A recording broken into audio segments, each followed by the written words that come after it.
A lot of you guys go out and buy filet mignon and then you go home and you murder it a little bit. So I'm gonna teach you how to cook the perfect filet for yourself, for someone else. It's really, really simple. It's dead simple.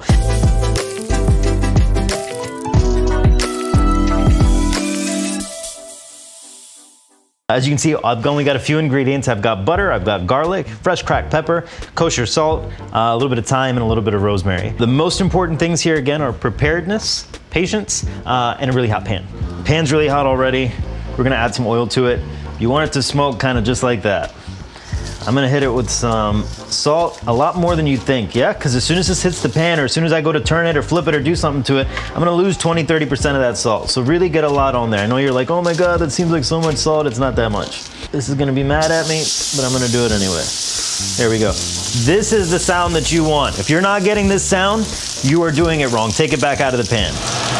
So we've seared it for about a minute on one side. We're gonna give it a flip. So I've got this really great kind of like amber mahogany color. That's what I want. I don't want it black. A lot of times people think that seared means just charcoal shit, and that's not the case. So I've got a nice color on one side. Now, this is why it's important for me to have everything that I need together. I'm gonna take a few cloves of garlic, give them a crush. We'll do it right here on the counter.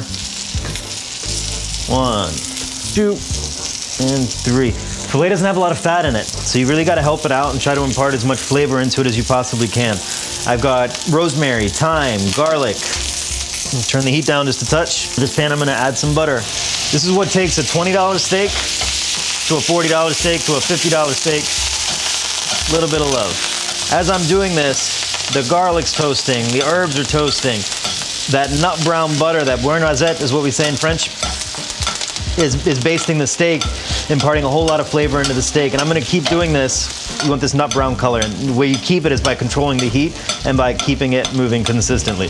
I've turned the heat down so I wouldn't burn the butter. I'm really controlling everything that I'm doing here. This takes practice, but there's no reason you can't do it. Now, before I started doing this, I made sure to set my oven to 450 degrees, because once I'm done basting here, I'm gonna go into the oven just to finish cooking it through.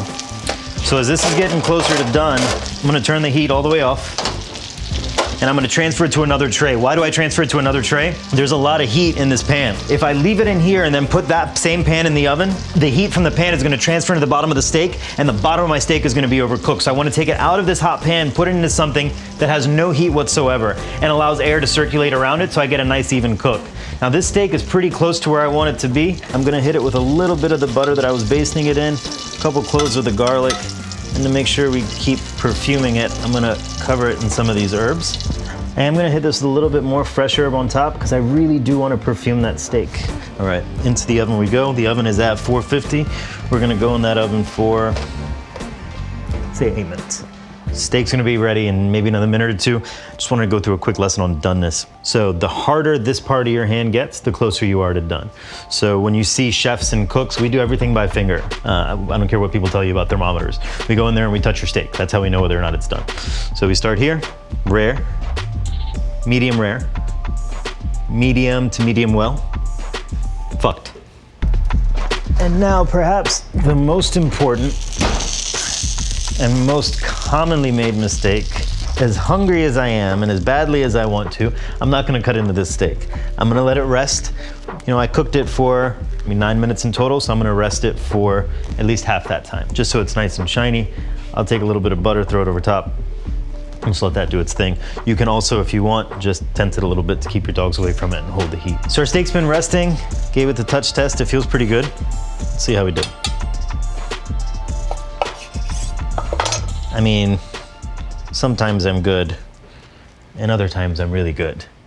But there you go.